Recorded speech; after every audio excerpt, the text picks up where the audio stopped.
Hello, and a warm welcome to the Reform Party podcast. Today I have a very special guest, Mr. Mark Littlewood. Mark is formerly the Director General of the Institute of Economic Affairs and was so for about 15 years, and is currently the Director of Popular Conservatism. So, a very warm welcome, Mark. Okay, well, we met, as you know, a few weeks ago when, very briefly, at the Reform Party conference. What were your overall impressions of the conference? I was pretty impressed by it. I suppose I've only got 2 points of comparator. That I've been to a lot of Conservative Party conferences, so I can compare it to that over the years. But probably the better point of comparison was I've been to a couple of UKIP conferences back in the day. I think there was one at Westminster Central Hall in about 2015. And one at Doncaster Racecourses back in, I think, 2014. I may be out a little by the years. And I suppose one could see Reform as the kind of successor party to UKIP and the Brexit Party. And my impression is that it is a completely different beast to either of those two parties in terms of its size, scale, level of professionalism and impact. And I suppose none of that should come as a surprise because, at least as far as I recall, the Brexit Party and UKIP never managed to build a commanding lead in the opinion polls for months on end. So something's happening here that's rather different. I would say that my feel of the people who were in attendance was that these were I didn't do any surveys, but my anecdotal impression was that these were ordinary folk who felt they needed to do something to save Britain. So I was pretty impressed. I thought there was quite an interesting distinction. I didn't spend more than about a few seconds in the main auditorium. That the main auditorium at Reform Conference seemed to be the glitz and the glamour and the firework displays and Angela Jenkins singing songs in a sequin outfit, and I haven't got anything against any of that. But David Starkey didn't like it at all. He was telling me. Right, yeah, but if you like, the more thinking, almost the more political or certainly policy orientated part was in the fringe meetings, of which, and I hope that's a part that Reform build on next year. No problem for the main stage to basically be a rally. And I think previously Reform conferences and indeed conferences of UKIP and the Brexit Party were basically rallies more than conferring. It was more turning up and cheering on the leading lights. But I was pleased that there was substantial space and room made for serious in-depth policy debate. And if Reform wants to aspire to form a government at some point in the future, I think that part of its schedule will have to widen rather than shrink. Yeah, I'm not at all keen on the razzmatazz, rah-rah-rah stuff either, I must say. And I spent most of my time in the fringe meetings rather than in the main hall. And I think there are a lot of people like that. I know from my work in the branch and so on, there are a lot of very serious Reform supporters and intelligent people. Yes, I think that's right. Look, it's horses for courses, isn't it? The purpose of party conferences is in part to rally the troops. All parties attempt to do that. So you want good optics for the, television cameras and all of the rest of it, and good photos in the newspapers the next day. I get all of that. That matters in terms of the PR for any political party.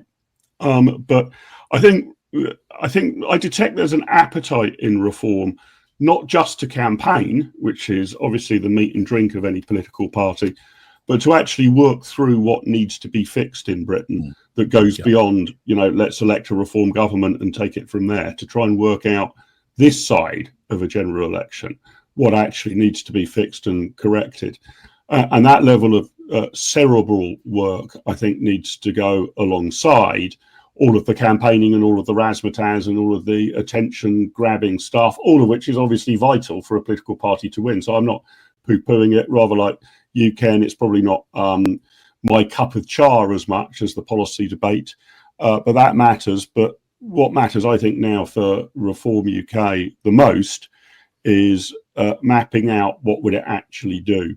And the party's got a choice. I think it's made its decision, but nevertheless, it's got a choice of either being a kind of rail against the world protest machine. And my God, there's enough to rail against. So being that depository for protest might even be enough to win an election in terms of pointing everything that's going wrong and screaming about it. Or it segues into actually developing a coherent, sensible policy platform and narrative about what it would put right if the party gets a chance after the next election to actually form a government. Yeah, I mean, I said we have some smart people I know within Reform, but we do need the intellectual heft from people like yourself and David and others to bring the policy framework together. Now, we just managed to snaffle Danny Kruger, who's been made head of implementation of our election program. How do you think he'll do? As we're speaking, I had a meeting with him actually to discuss how he was going about his work. I think he's approaching it methodically and in the right way. It seems to me that you've got basically Zia Yusuf is in terms of the bread and butter policy. You know, what taxes might be cut by what amount, how government departments might have different priorities. But that Danny Kruger's job is to write the kind of the playbook, I guess you would call it, that there needs to be some sort of manual or set of directions that will be reached for at sort of 4 o'clock on the Friday morning after polling day were Reform to form a government. And you lock it away in a safe somewhere, although obviously large parts of it would appear, one presumes, in the Reform manifesto. But it takes one through the sequencing of what do you need to do in hour one, day one, week one, the first 100 days. What's the low-hanging fruit that you might be able to quickly pluck?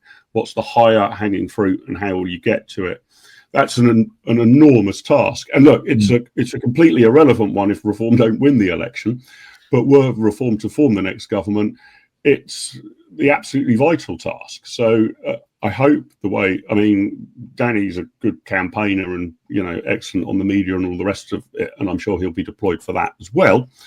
But it seems to me that the missing feature of so many governments of whatever political stripe, so I'm not making an ideological point here, is that they've entered government without a clearly worked out plan. I mean, that's certainly true of Keir Starmer. I think if he did have a clearly worked out plan, I wouldn't much like it. But nevertheless, they seem to just be trying to form a government and say, well, let's take it from here. We'll sort of make it up as we go along. It's absolutely vital that if whatever government we face after 2029, assuming it's a change from this one, that isn't the position, that there's a clear, sequenced, workable, outable plan of what's going to be legislated first, what's going to be altered first, what changes are going to be made to government departments, what changes are going to be made to the civil service, to the judiciary. Is there going to be an emergency budget? All of that. Are there going to be changes to the House of Lords? All of that needs to be worked out. I think it would be too much to hope that the book would be a kind of gospel that every single page would follow sequentially and you'd never deviate from it, because in the real world, events intervene. But nevertheless, you need a kind of blueprint, roadmap, which, is how you would roll out what you would do and in what order. So it's not just a list of policy pledges. It's, what has to happen first. What has to happen second? What is perhaps what do you perhaps wait a year or two before you tackle? Because you don't necessarily want to be tackling everything on all fronts at once. I think Danny Kruger's a very impressive bloke. Just the sort of person that Reform UK needs to be appealing to if they're serious about forming a government. And as a patriot, I wish him well in his task. And if there's anything that I or others can contribute to his thinking, I'll happily do that. If the next government doesn't succeed, I really fear for British democracy, actually, because we had 14 years of the Conservatives, all right, under various different guises and 5 different leaders over that period of time. But the British electorate, entirely understandably, reached the conclusion in July 2024, we've just got to get rid of the Tories, they're useless. So they went for a change of management. They've fallen out of love with the Labour Party at record pace. Looks like they'll be at least as determined at the next election to kick out the Labour Party. And it might be now that the British people don't just want a change of management, but they want a change of system. that just shuffling around who's the captain of the ship isn't worth changing if the ship's heading to the rocks. So were that to happen, and were there to be some reform-led sort of government, if that doesn't work as well, I think we are, as they say, not in Kansas anymore, as they say in The Wizard of Oz. That could be an incredibly dangerous time if a new incoming government doesn't get it right, and the Conservatives and Labour are pretty much reviled or ignored by large chunks of the country. Then democracy itself is in peril. So there's a huge amount at stake at the next election, and there's a vast amount that needs to be done. All of it in parallel, not in sequence. Because I know some people think there's going to be an early election. I still think that's unlikely. But even if we go right the way through to the spring or summer of 2029, those weeks and months will disappear in a flash. We'll be in the early stages of a general election before we know it. Yeah, I mean, the difficulty with having a too detailed a roadmap of where we're going to go is it's very difficult to anticipate what kind of resistance we're going to experience. And you may say, okay, we'll have David's restoration policy, and so in the first one act we will repeal the Constitutional Reform Act, the Equality Act, and go through them all. But what you don't know is how that's possible that's going to be to do, how much resistance you're going to get from the civil service, from the establishment to making these changes. And so therefore you have to be flexible with the roadmap, is what I'm saying. Yeah, maybe, but I think you can anticipate the scale of resistance that would face, and I think you can assume that the resistance will be monumental. There will be efforts by the establishment and the blob to legally infract virtually anything a reform government were to attempt to do.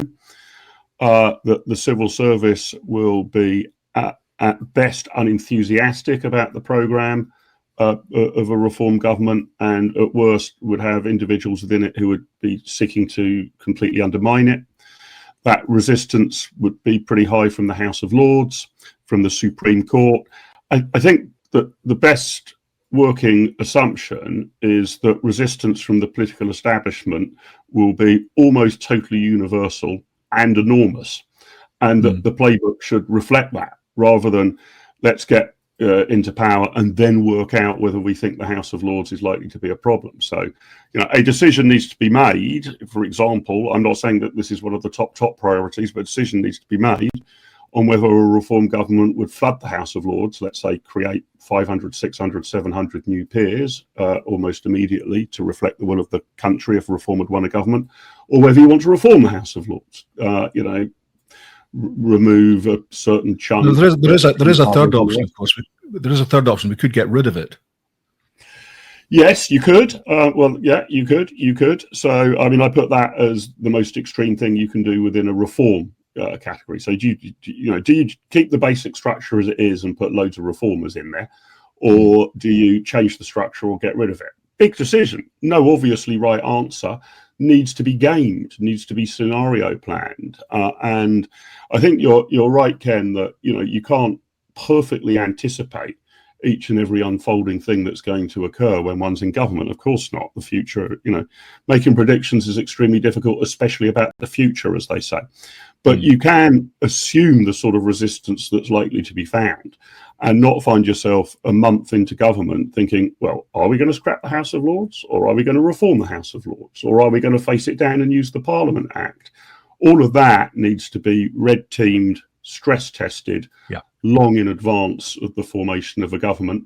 Doesn't mean you need to stick to the letter of whatever playbook emerges, but you certainly need to have one. Yeah, but just take that one simple example. There's a huge amount of work needing to be done on that before we hopefully take power. If we were to decide that we did want to get rid of the House of Lords and replace it with a second chamber, we have to do all the work in terms of what that second chamber would look like, who would be in it. There's a huge amount of work.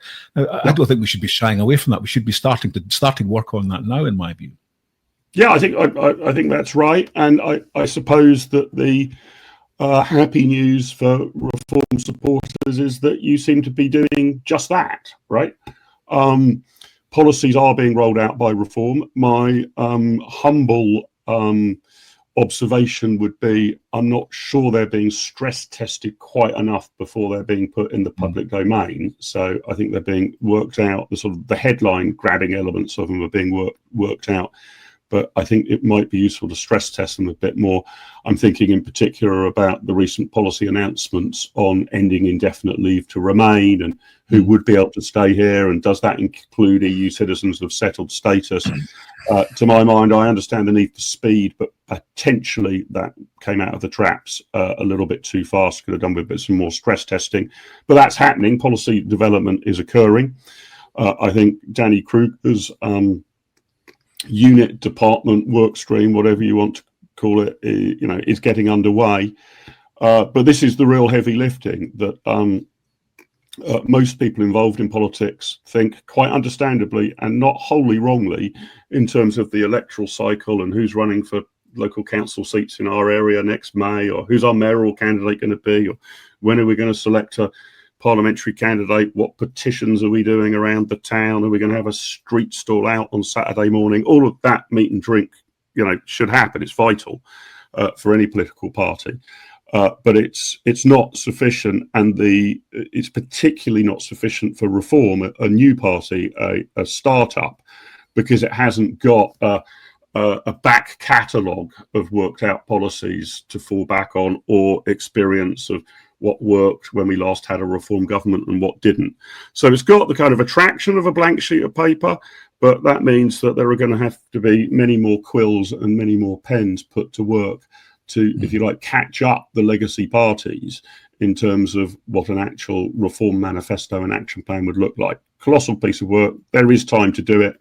Seems to me that the leading lights of Reform are aware it needs to be done, and it's getting underway. And I will watch and perhaps even contribute with great interest. It's potentially the most interesting kind of policy conundrum for somebody like me who's been around think tanks for 15 years or more, that getting that bit right and crafting the policy now and thinking out of the box, but also making sure that radical ideas can be grounded and can actually be implemented. Huge task. Probably won't make a massive impact on Reform's electoral prospects, although I think having some semblance of a plan in your top pocket is always a good idea for anyone wishing to aspire to be a government, but is absolutely vital for the day after polling day. It's absolutely vital that everybody knows which way's up if a government led by Reform is formed. So yeah, big task. Get on with it. Wish you well with it. Yeah, you're absolutely right. I mean, I think it's become clear now that whether it's 2029 or whenever it is, we're going to get one shot at this. That'll be one shot. And if we were to take power without the plan and to mess up badly, I don't know where the country goes from there. It would just be disastrous. So it's so important that we do have the whole thing fully mapped out and worked through. You'll be, I presume, going to another conference next week. What do you expect to find there? The Conservatives, of which I remain a member, are at an unbelievably low ebb. I'm expecting morale to be low. There is not that I've detected any enormous sense of sedition at this stage. I don't think there is an enormous movement to replace the leader of the party, for example. That seems to be you've got that out of your system last year, didn't you? Yes, well, that's right. I mean, it does tend to be an annual event for the Conservative Party, the annual leadership election. But my observation of what's happened since the general election, where the Conservatives hit what many people would have thought, probably myself included, was rock bottom, 24% of the vote across the country. It turns out that wasn't the floor of support. That support is now measurably lower than that. I think if you take an average of the polls, Tories probably lost another third of that 24%, probably averaging, 16% or so in the polls. And that's existential. The Conservative Party is not part of the national discussion at the moment. Kemi will occasionally manage to get herself onto the front page of a sympathetic newspaper. I think on the day we're speaking today, she's managed to grab the front page of the Daily Express with her plan about how to fix Britain. But my fear is, if one were to look from a Conservative Party perspective, and I should say, I'm basically roughly indifferent about what precise electoral vehicle saves the country from oblivion, whether it's Conservative reform, some mix, some merger, or something completely different. I don't much mind. I'm interested in which one it is, but I don't. I'm not loyal to political parties in the same way that I'm loyal to my football club, who I will support through thick and thin, come what may. Southampton, is it? Southampton, yeah. So if Southampton go down to the Beezer Home League's Division 9, I will still be a season ticket holder at Southampton. But if the Conservative Party collapses to a dozen seats in Parliament and 8% of the vote, I'm just not interested in it as a vehicle. And I think what the Tories have got wrong is that they're behaving like a think tank, not like a political party. So they're actually doing quite a lot of the work that I'm encouraging Reform UK to do. I think that whatever is unveiled about Britain's membership of the ECHR, or very likely, I think we'll hear the Tories' roadmap about how precisely to withdraw from it and from other conventions. And my guess is I'm going to quite like the sound of it. But I'm not sure the electorate are suddenly going to say, yes, well, I've always been in favour of leaving the ECHR. I'll now go back to the Conservatives because I prefer their 100-page peer-reviewed research paper into it than the Reform Party press release. So I think what the Conservatives have got to worry about is, are they just going to end up being Nigel Farage's think tank? That the Reform can take a pick and mix of whatever comes out of Kemi Badenoch's various policy reviews. And if Kemi and her team have worked out exactly how to navigate one's way out of ECHR and parts of the Refugee Convention and the Convention on Modern Torture and slavery and all of the rest of it, well, nothing is preventing Reform from just saying, thank you for working that out for us. We'll do that. That's exactly what we'll do. So my impression is that the Conservatives, by and large, have not realised the existential nature of the problem they face. And if you were writing a history book called The Death of the British Conservative Party 2020 to 2030, the first half of that book and the first half of that decade would be almost exactly what has transpired to date. That what's happened between 2020 and 2025 are quite a few strides into the valley of death. And pleased to sort of hold one's nerve, or it will all come good, or we just need to be patient and develop some policy, I think is deflection techniques. So it could be over for the Tory party. And it will certainly be over if the Tory party itself does not realise the scale of the predicament that it faces. It's almost as if it's got stage 1 cancer, but is treating that by taking Lemsip. Well, that won't cure your cancer. It might cure a headache, but it won't cure cancer. And if you don't treat the cancer, it gets worse and eventually it kills you. And at the moment, I don't think they have diagnosed the scale of their own illness sufficiently, and therefore are not applying serious enough medicine.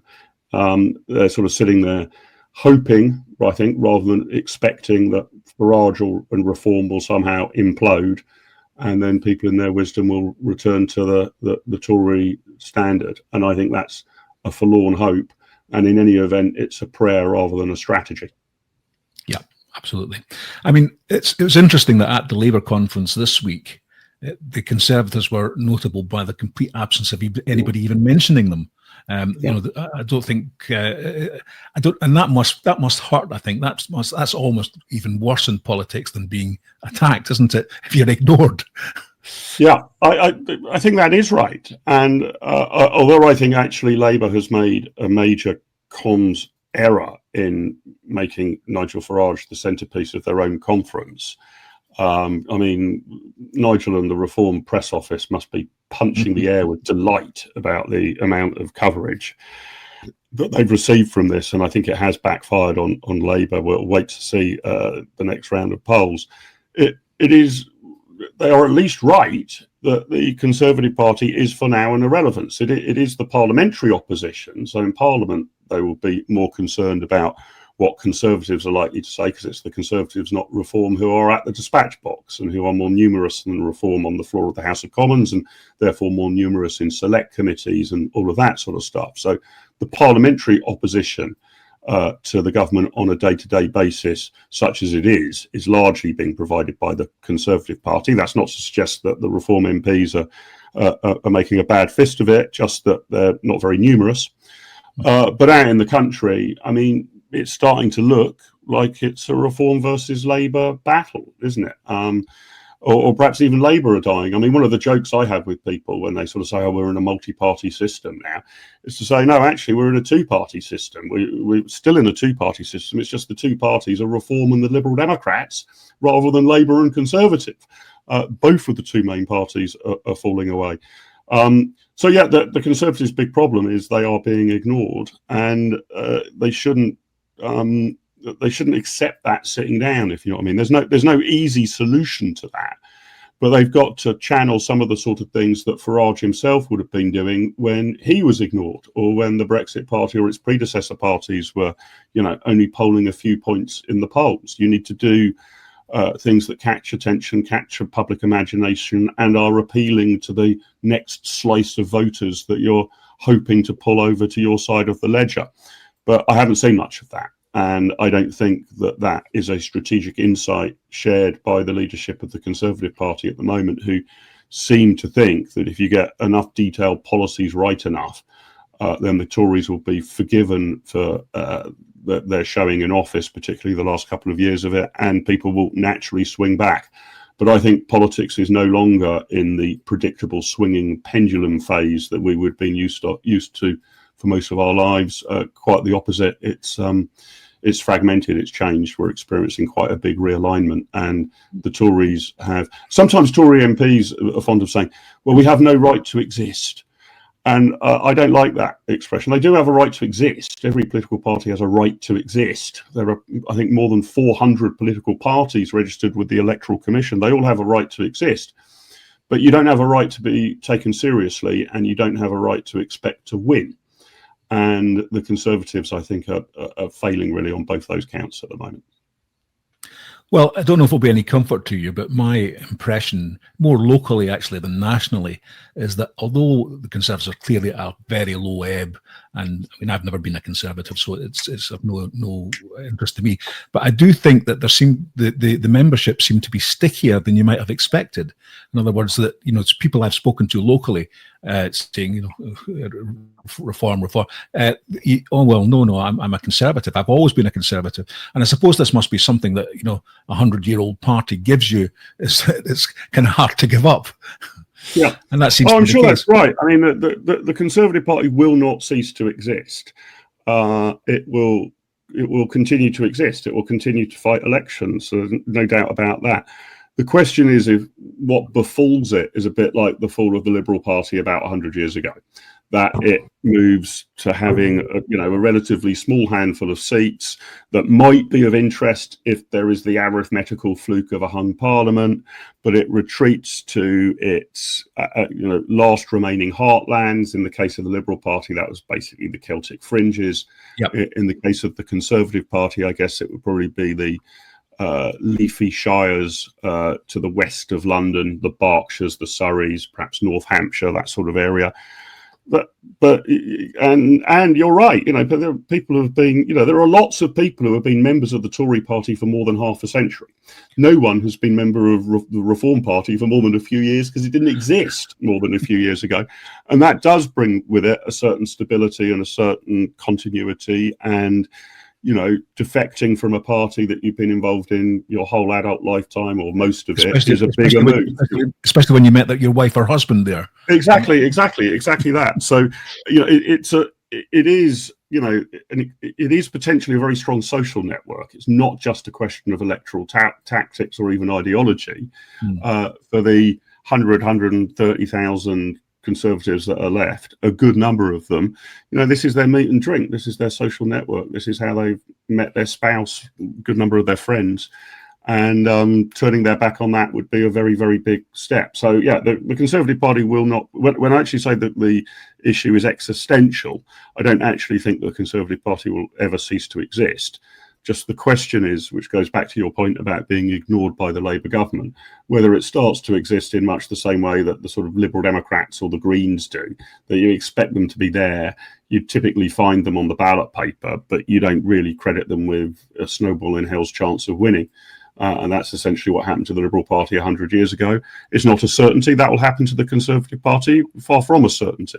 But it is the trajectory that the Tory party is on at the moment, that it will be a party of 10, 12, 15, 18% of the vote, and wholly incapable of aspiring to win a general election in its own terms. That's the spot price at the moment. A lot can change. Politics is fluid. The future is unpredictable. But as I say, I think if the Conservatives don't realise the scale of their plight, they're unable to be. It's unlikely they'll be able to dig themselves out of the hole they now find themselves in. And do you think this sort of thing whereby it's almost the social network of conservatism that's holding the thing together in any way at all, do you think that extends as far as the members of Parliament?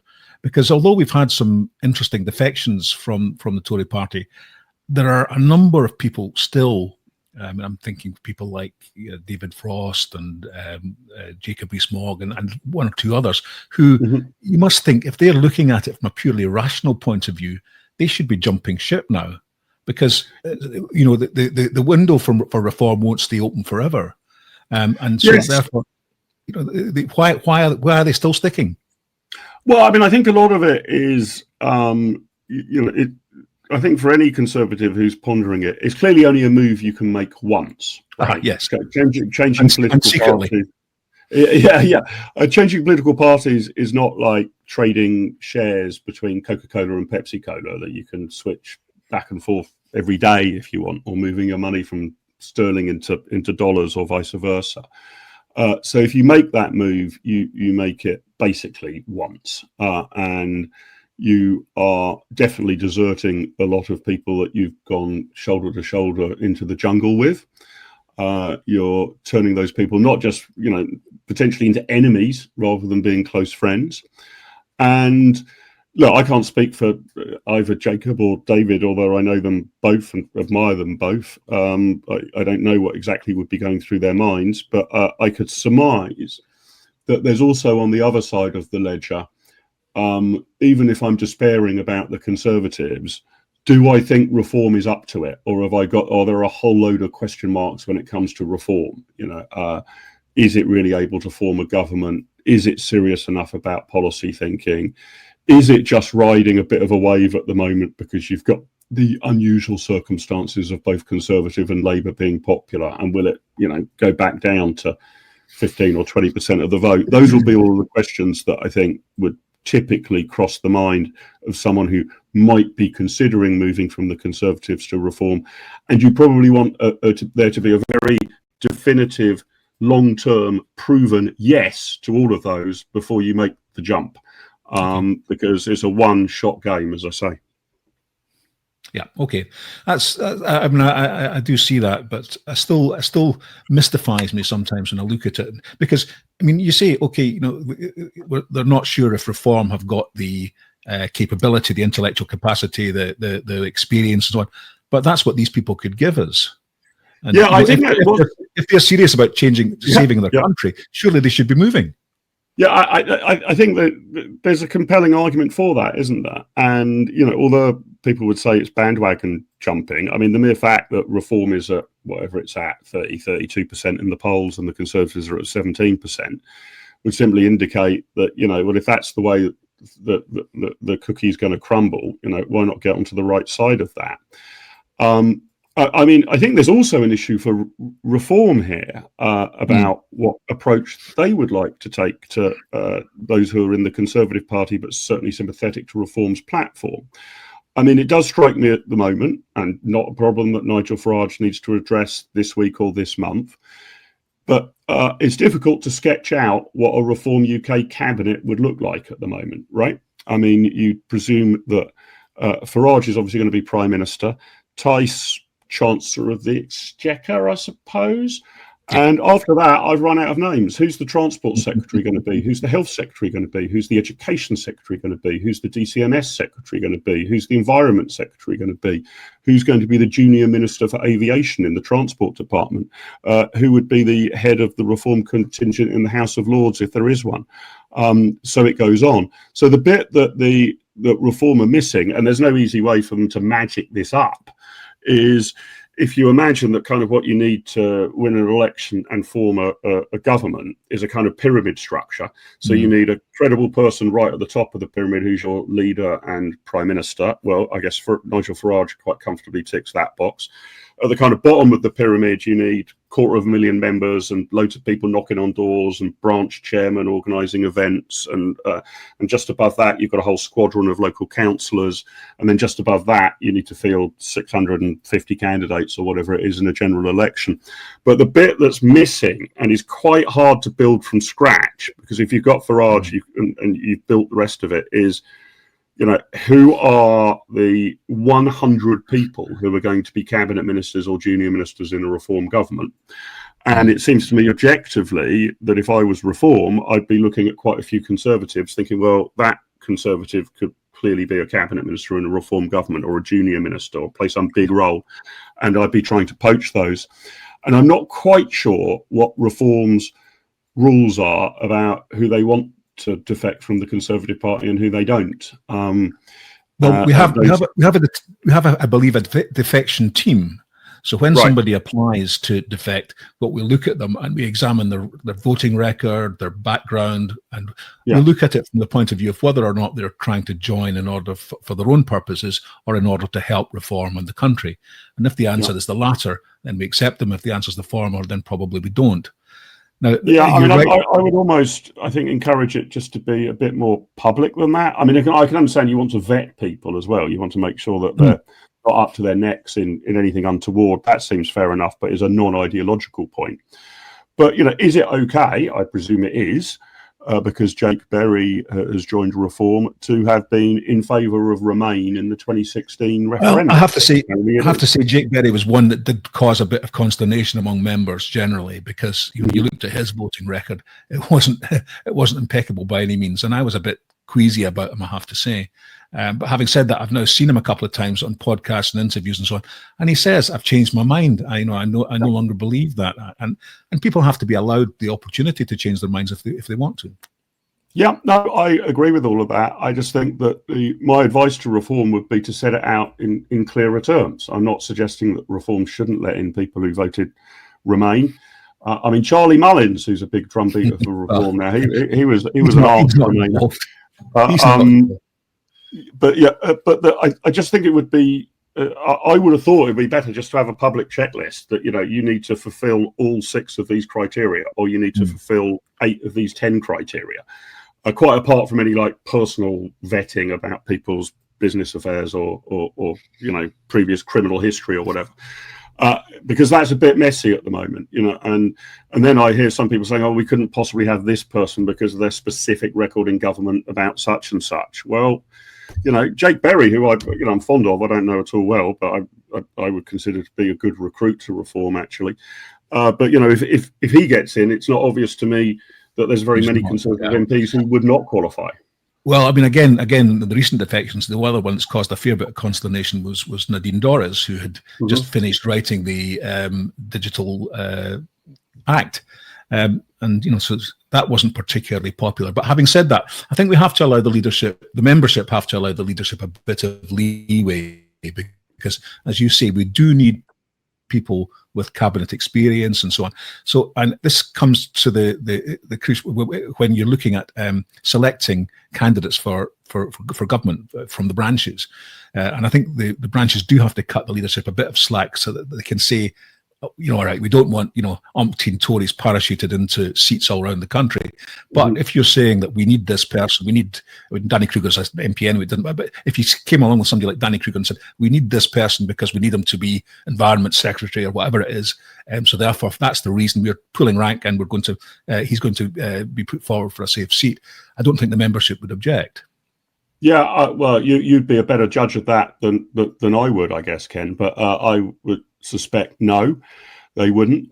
I mean, it's going to be fascinating, which I guess we'll see, from, say, the middle of 2026 onwards, how Reform go about beginning to recruit parliamentary candidates.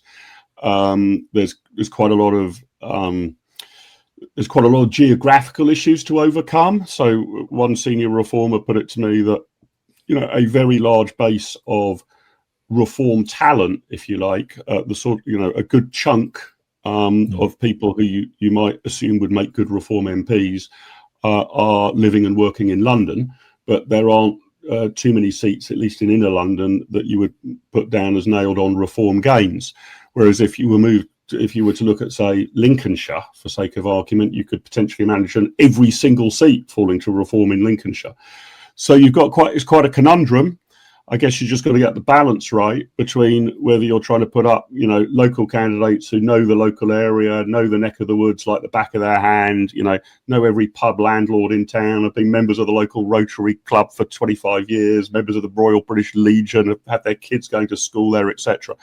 Or whether you try and pluck off some seats that are presumably those. I mean, it seems a bit ridiculous to talk about safe Reform seats because there are only 5 at the moment. But theoretically, you could probably at the moment look at 50 or 100 seats in the country that you could probably say, look, these are very likely to fall our way, and we really want, I don't know, Matt Goodwin, for sake of argument, to get into Parliament, and therefore we're going to give him a seat where he is very likely to prevail, even if he's not a local person.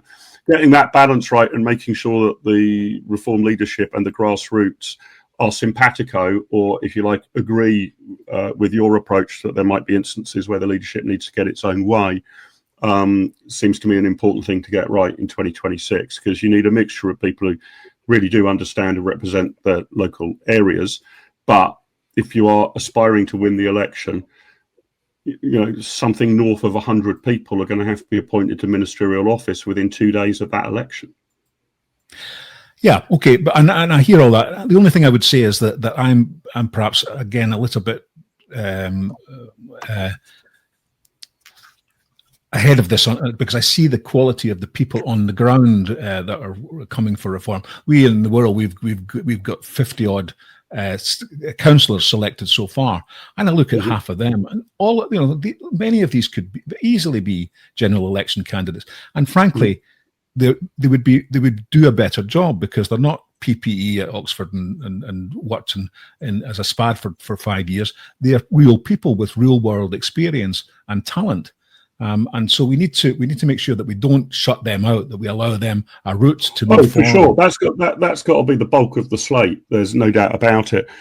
But let me just try and mount a bit of a rearguard defence for people who have read PPE at Balliol College, Oxford, which includes me. Perhaps, Mark? Yeah, me. So I am someone who did PPE at Balliol College, Oxford. I've never been a fad, but let me just do an attempted sort of rearguard defence for some of these establishment types.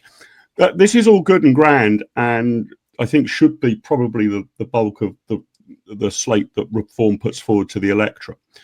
But you don't just need to have someone who says, I've run a successful local business in the Wirral and I know which way's up and I know what it's like to hire people and fire people and I know how bad it is to deal with red tape and I know how taxes can, nearly kill off a business. I've got all of that real world experience. Yeah, by God, we need that because Parliament hasn't got enough of that real world experience. Hasn't got any. But well, exactly. I mean, I think that if you look at the cabinet, if you discount the legal profession, there's no one with any private sector experience in the cabinet. It's quite extraordinary. But you also need people who know whether or not early day motions in the House of Commons are a waste of time or a good use of time. How you pilot a bill through committee stage. How you whip people in order to make sure a bill doesn't fall at second reading. What is the optimal way to intervene in debates in support or opposition to the government of the day? All of that is the sort of stuff that the PPEists who have been SPADs for 20 years know inside out and back to front. And folk who have done a very good job in the real world don't know how to do that inside out and back to front. And you need an appropriate mix of that. If the next Parliament is Nigel Farage, plus 350 Reform MPs who've all done a jolly good job at running their local business and have, done well for themselves and know their local area, that won't be sufficient to form a credible government, in my view, even though we need a large chunk of people who fit exactly that profile. It cannot be 99.9% of the Reform Parliamentary Party. It just would not be a government that functioned. It would not know how to navigate its way around Whitehall or Westminster. And it needs some of that canny, inside the beltway know-how, frankly, because piloting stuff through Westminster and the parliamentary system and the Whitehall system and the civil service bureaucracy, that's not something that comes naturally, because it's a very weird, broken, stupid system. But you do need to be able to navigate it. And I'm not totally persuaded that there's any amount of sort of local business expertise that prepares you for that. Obviously, the application of basic common sense and intelligence is a useful thing, but that's a prerequisite.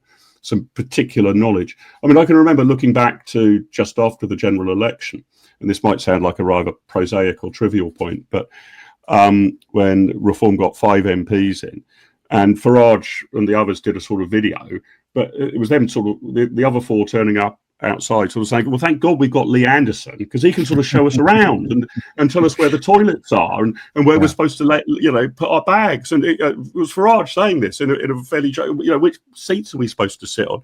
What's it mean that prayers are just before the opening of Parliament? Do I have to be there for prayers? Do I not have to be there for prayers? Supposing I sit in the wrong seat? And all of that, is that kind of first day at university thing. You're going to need some people who are in their second or third year at university if you really want it to work properly and sensibly. But that's, I'm in no means suggesting that one should be resistant to a breath of fresh air in Parliament. I think people are crying out for that. But it can't be, in my view, the totality of it if you're serious about forming a government that can navigate its way around London SW1. But on the other hand, if we were successful and in power, these people would not be difficult to recruit, because there would be plenty of ex-Tory spads and ex-Labour spads, for that matter, sitting around looking for the right opportunities. So we should be able to recruit those fairly easily, you would have thought. Yes, I mean, the rough scale of the recruitment exercise, and look, we're jumping 9 steps down the track, because we're sort of, for the sake of this thought experiment, assuming a Reform majority. But let's just stick with that thought experiment. Let's take that as a premise. The rough scale of what you're going to need in terms of personnel is 1 person to be Prime Minister. Well, you seem to have that. At least 20 people who are capable of being Cabinet Ministers immediately on day 1. I don't think you've got that 20 yet. An additional 330 people who are capable of being good parliamentarians from day 1. I'm assuming 350 Reform MPs who are able to loyally support the government on the floor of the House of Commons, but are basically quite good at spreading the message, preferably quite good on the national media, could be the Reform backbench spokesman on any questions or Question Time or Newsnight or the Daily Politics or the World at One, etc., and know how to spread their local media message. You need 300 people of that ilk. You potentially need a further 500 if you're going to flood the House of Lords rather than reform the House of Lords. And in terms of the bureaucracy, you probably need, including senior civil servants, who are difficult to shift, about 3,000 people who, from advisors on flood defences to people who are experts on how the bus network across the UK works, to people who know which pesticides have been banned in farming and which haven't. 3,000. So, these people basically are all at one level or another need to be experts, need to be highly talented. Not the MPs probably can be a bit generalist, but the chief advisor to the Environment Secretary on which pesticides can and can't be used in the UK. I mean, that's a pretty expert piece of policy knowledge, and you need about 3,000 such people. So you're right, there'll be some Labour and Conservative spads, who will, having been issued their P45, will be interested in employment. But that's the sort of scale of personnel you're going to need to run a government. Yeah. And I think Reform are short in quite a substantial number of ways. There's time to make that up, but it's there's a couple of years to go yet, isn't there? So we've got some time, and that's always what I console myself with. Yeah. Could we just move maybe away from party politics a little bit, and because your expertise obviously is in economics, isn't it? And I was a bit taken aback when we spoke briefly at the conference, and I said to you, "Can you tell me, Mark, which month of this year or next will the crash come?" Yeah. And you said, "I don't think there'll be a crash. I think there'll just be a general deterioration of the state of things until such time as it just gets worse and worse." And that was very depressing to me. Sorry about that. Economics is known as the dismal science.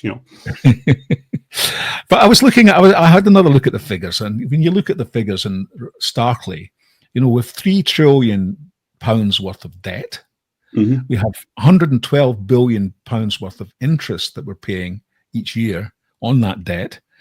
With gilts gone up in the last 3 years from 1% to 5.5% 30-year gilts. We're in a terrible state. We can't carry on. You say it was just going to get worse and worse month after month. I can't see that can happen.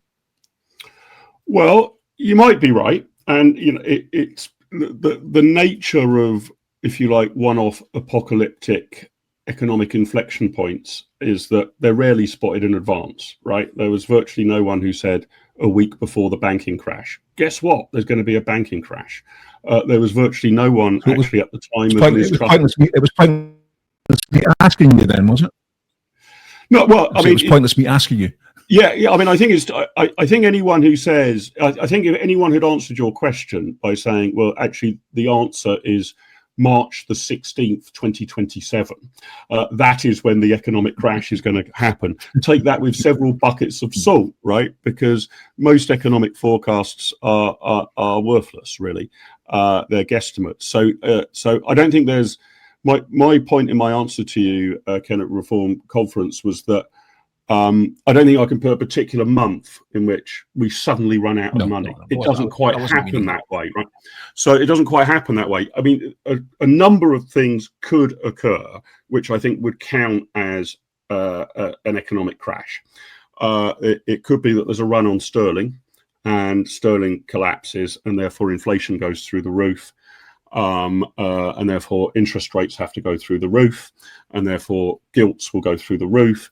And you get a kind of perfect storm that makes plodding along in the rather unedifying fashion we are just impossible within 24 hours. That a massive change of direction needs to be had, that the government would need to, I don't know, sake of argument, suddenly cut public expenditure by 25% or something like that, just to balance the books. That's possible. That might be combined with calling in the IMF. For example, although I don't think the IMF now has the money. It doesn't have the resources to bail out Britain. So we're in many ways in a worse position than we were in the 1970s. I don't rule out that you could get something akin to the winter of discontent, that there's some sort of general strike, or when I say general strike, the public sector go on strike because the Labour government have to say, sorry, there's no more money for pay rises. And they say, well, we were hoping for 15 or 20%. So the country kind of grinds to a halt. I mean, oddly enough, in the short run, general strikes save you money because you don't need to pay wages. Obviously, they're very bad for economic growth. But what I expect to happen, my medium point prediction, it's with no certainties attached, is we will have 2 or 3 or 4 years of things getting marginally worse each year. That public services will continue to decay. The interest we have to pay on servicing our debt will continue to nudge up. Economic growth will be near as damn it zero, but we won't necessarily get a colossal recession. It will just plod along at 0.1%, 0.2% a year growth, nothing like enough to keep up with the debts and the liabilities that we're accruing. And yes, there's an awful lot of ruin in a nation, as Adam Smith says, that you can actually continue along a pathway of doing unsustainable and stupid things for quite a long period of time. And sadly, my midpoint prediction is that's what will occur. I say sadly, I mean, it might be for the best of the country. Sometimes people want there to be a kind of day of destiny in which it's completely plain that things need to change because X has just happened. Some kind of a reset. Yes, well, I mean, I think that you can have. I mean, I think a reset is coming, right? Because over the long run, our economic and fiscal position is unsustainable, and a feature of unsustainable positions is they're not sustained. They can't be sustained forever. It is impossible to sustain the present borrowing and expenditure by the UK government. It is impossible. We cannot raise enough tax to pay for all of the things that the government apparently wants to spend money on, let alone to begin to lower our liabilities. I mean, you've mentioned the 3 trillion and what we're doing on servicing the on-balance sheet debt, but we have accrued colossal liabilities that are not even on the balance sheet. Public sector pensions, for example. You know, we're going to have to magic up some way of finding trillions of pounds if we're going to honour these, or are we going to dishonour them? Are we actually going to say to people in the public sector, well, you might have been planning on retiring next week, but bad news, your pension's only going to be half of what we told you it was. Colossal issues here. So a reset is coming. I just think it might happen in virtue of people getting sick to the back teeth with things gradually getting worse, with GDP per capita typically falling, with there being no evidence that Labour has a plan to in any way turn things round. They're based on the power of prayer, and that you get some reset because a new government says it can't be like this anymore. We're going to have to level with you about how bad the public finances are. And, you know, we're going to have to, I mean, I get sick and tired of politicians saying what difficult choices they take. They don't take any difficult choices at all. I mean, the real difficult choices in our in government spending is, you know, where are you going to find something like 100 to 200, maybe 250 billion pounds worth of savings? That's the sort of scale of savings that's required to make things sustainable. And not many people are willing to talk about that, other than sort of saying, "Oh, well, we're making a very difficult decision to, you know, save 300 million here or 300 million there." Is like worrying about. It's like having a £10 note behind your sofa and worrying that your house is burning down and you're going to lose the £10 note. You know, we're in a way worse position than. So all of these arguments about the triple lock pension, the winter fuel allowance. All of these sort of things, you can have an argument one way or another, but they are actually rounding errors within the overall fiscal situation that the UK finds itself in. And someone has got to find a way just to balance the books of reducing expenditure by 100 billion a year. That still involves us having a long-term unsustainable position, but at least it would balance things in the short or medium term. And I hope Reform come up with some list like that. Kemi Badenoch, in fairness, is saying that she at some point is going to be upfront and honest with the British people about what needs to change, but it will need to change. It's not sustainable. But the mere fact that our trajectory is not sustainable does not mean that there is definitely going to be a crunch point this year, next year, or the year after. We can carry on an unsustainable path, unfortunately, for a good while before reality smacks us in the face. It will do at some point. And it might do so quite quickly. I'm not ruling that out. But my answer to you at the time was actually, I think, still the most likely thing. And you're right, Ken, it's quite a depressing thing, is that gradually things just get worse and worse and worse and more dire incrementally, 1 week, 1 month, 1 year at a time, without there actually being something as dramatic as a banking collapse or a sterling crisis. I'm not ruling those out. I'm just saying that it's not a certainty we get them this side of the election. Yeah. I mean, you can't rule out the fact that it won't come to politicians to say we're going to have to take away your pensions because we can't afford to pay them. I mean, the logic of the market is that there just won't be any money to pay it with. That you'll go to your bank account and the money won't be there. Do you see a central bank digital currency having any kind of role in this reset? Well, I'm against a central bank digital currency. Sure, yeah. I mean, I suppose in an ideal, let's think completely outside the box kind of way, I'm against central banks, right? I mean, I don't think that the record of the banking authorities in running our currency has been a particularly impressive one. And I'm quite interested, although sometimes it can take you down a rabbit hole, about how quickly people will move their assets, say, out of sterling and into crypto.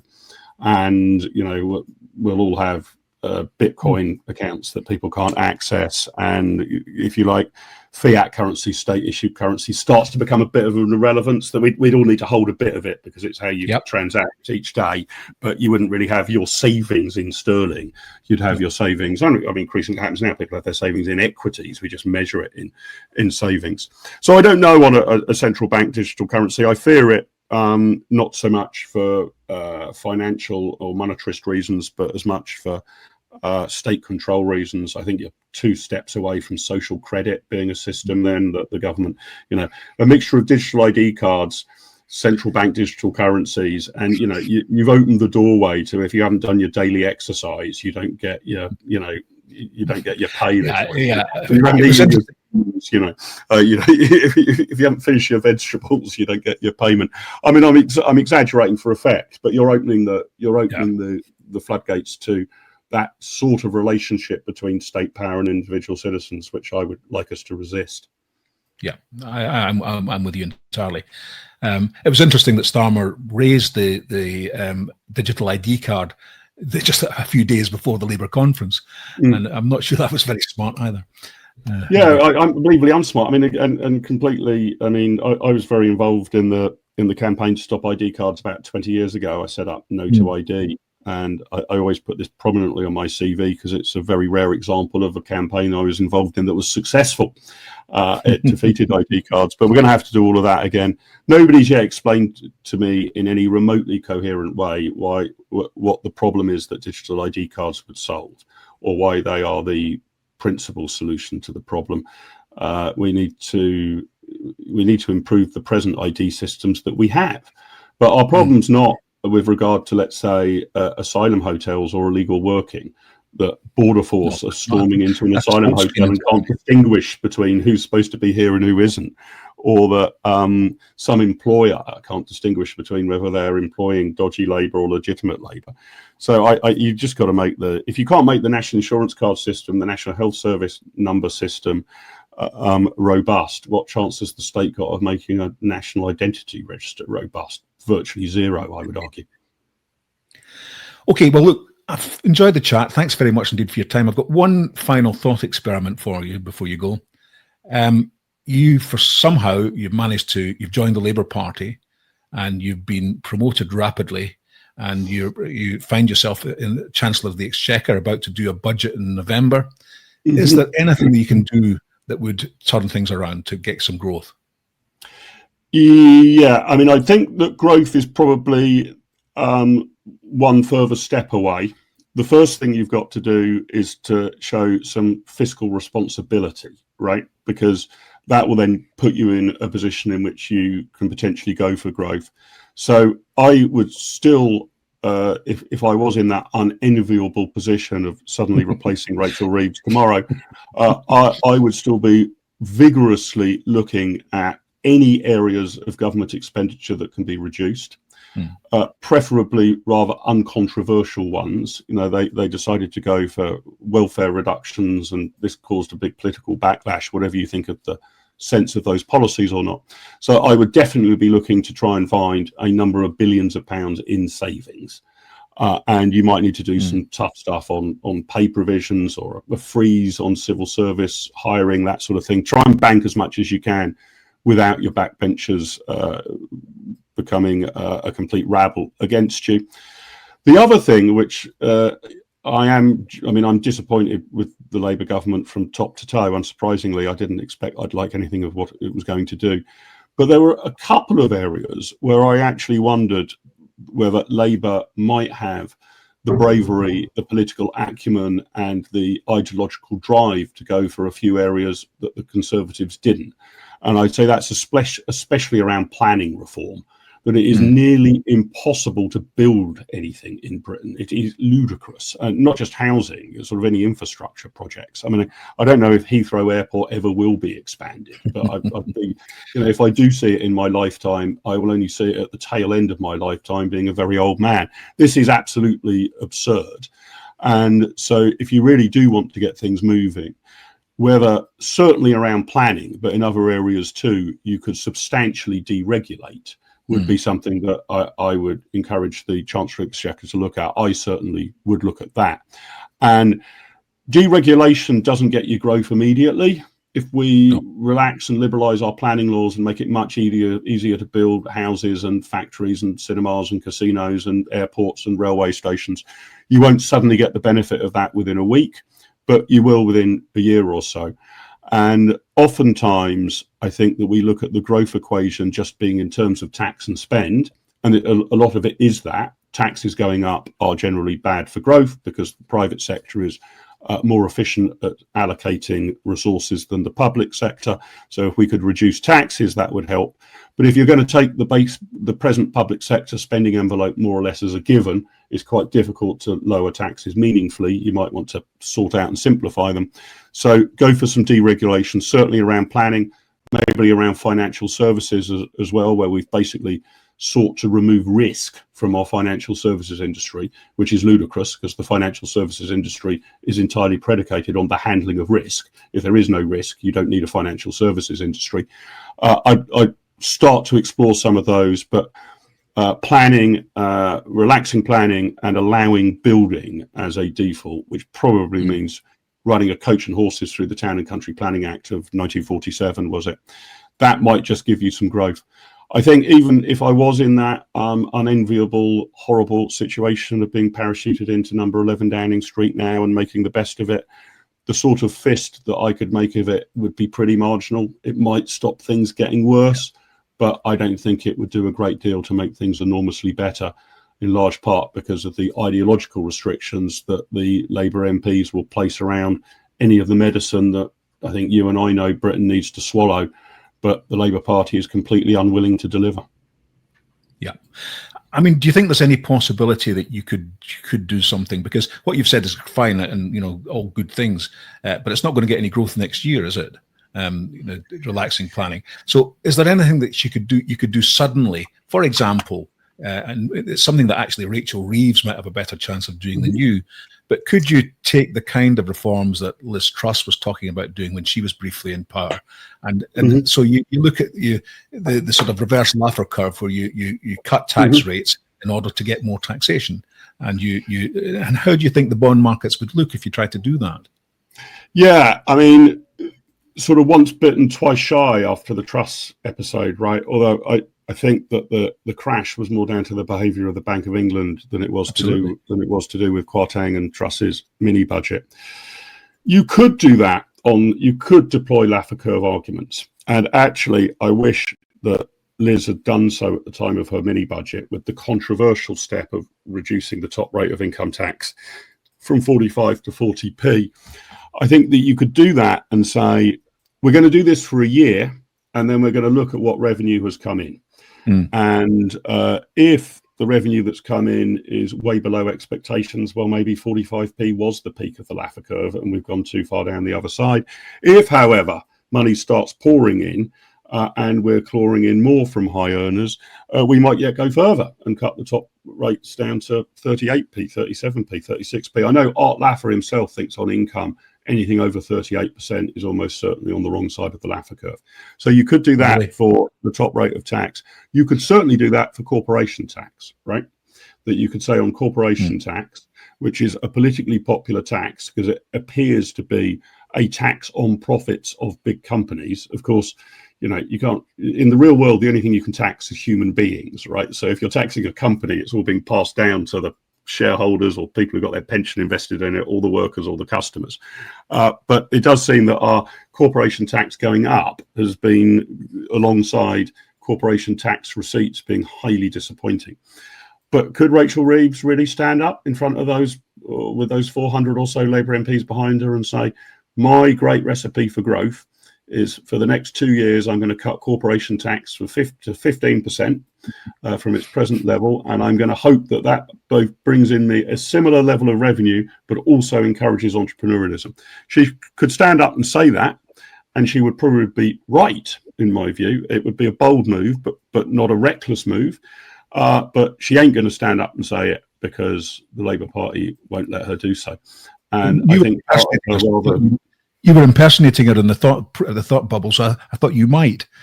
Yeah, So, I mean, I think one of the reasons, look, I don't know, I've only met her twice in my life, I think, but I think one of the reasons that she is looking so distressed at the moment, I have no idea what might be going on in her personal life, but one of the reasons that her job might be making her so utterly distressed is she is in an impossible position. I think she is actually smart enough and bright enough to know the sort of steps that need to be taken to keep the show on the road. But she is also being made acutely aware that taking any of those steps appears to be politically impossible. Absolutely. And that is a nightmare position. She knows that she cannot deliver anything like the necessary surgery to help rehabilitate the patient. So to that extent, on a human level, I have, I guess, a little bit of sympathy with her. But on a political level, I'm afraid the Labour Party won the election on the arrogant assumption that all that was really needed for the economy to turn around was to put the adults back in the room and to show that the shambolic Tories had been kicked onto the opposition benches. That was pretty much the totality of their economic strategy. That simply bringing in something that might look a bit more like stability would be the magic ingredient that would kickstart the economy. Ludicrous, arrogant, and narcissistic sort of approach to economic policy. And therefore, I would say, fair warning, I hope reform don't fall into the same trap, if indeed reform form the next government. So rather than going into an election promising 106 things that you won't do, raise VAT, raise income tax rates, raise taxes on working people, put together a more bold, daring, honest, and slightly more difficult recipe of what you are going to do. And then I think you have some sort of chance, because, you know, Rachel Reeves didn't have a mandate to withdraw the winter fuel allowance, right? That wasn't in the Labour Party manifesto. They weren't honest about it up front. They genuinely thought, well, if they didn't think what I've just surmised that they thought, that their mere presence, as opposed to the Conservatives, would be enough to kickstart the economy, which is grand narcissism. If they weren't that narcissistic, then they were deceitful, that they knew full well that there would have to be some sort of mixture of spending cuts and tax rises, but they were not willing to admit that, and danced around like angels on the head of a pin, pretending that this doesn't count as a tax on working people, freezing the income tax thresholds and hoping nobody's going to notice for 7 years. And, you know, that might just about be a recipe for winning an election, but it's no recipe for running a government or being even anything approaching diligent when it comes to the economy. So I hope our next government doesn't run on a platform of nothingness and then find itself caught in a trap of not being able to do anything because it didn't even seek a mandate for it. That's really the lesson that we should learn from Labour's abysmal failure on the economy and its complete incoherence in working out where to go from here. Good. Well, on that note, let me thank you once again for joining me on the podcast. I hope you've enjoyed it. I certainly have. And hopefully you may consider coming on again at some point in the future. Great. Really, really enjoyed that conversation. Keep up the good work. Look forward to seeing you in person again soon, Ken. Thanks, Mark. Cheers. Take care. Bye.